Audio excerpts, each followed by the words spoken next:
নমস্কাৰ ষ্টুডিঅ'ত মই পবিত্ৰ মেছ এই মুহূৰ্তত জনাব বিচাৰিছোঁ এক দুখজনক খবৰ জনপ্ৰিয় কমেডিয়ান ৰাজু শ্ৰীবাস্তৱ আৰু নাই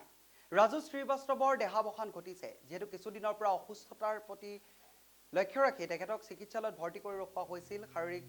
অসুস্থতাৰ বাবে ইমান দিনে মেডিকেলত থকাৰ পাছত বৰ্তমান নিয়তিৰ ওচৰত হাৰ মানি ৰাজু শ্ৰীবাস্তৱৰ দেহাৱসান ঘটিছে এই মুহূৰ্তত জনাইছোঁ এই দুখজনক খবৰটো ৰাজু শ্ৰীবাস্তৱৰ দেহাৱসান জনপ্ৰিয়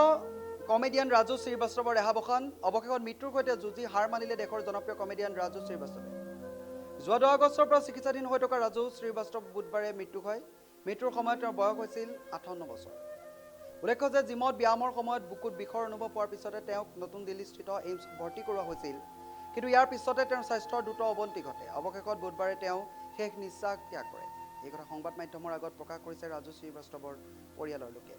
উল্লেখ্য যে তেওঁ stand up comedy show' the great Indian laughter চেলেঞ্জৰ জৰিয়তে খ্যাতি অৰ্জন কৰিবলৈ সক্ষম হৈছিল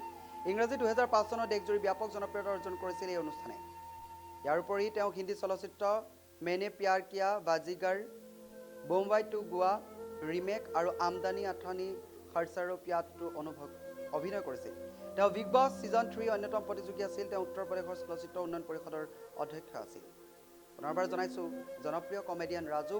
শ্ৰীবাস্তৱৰ দেহাৱসান ঘটিছে অৱশেষত মৃত্যুৰ সৈতে যুঁজি হাৰ মানিলে দেশৰ জনপ্ৰিয় কমেডিয়ান ৰাজু শ্ৰীবাস্তৱ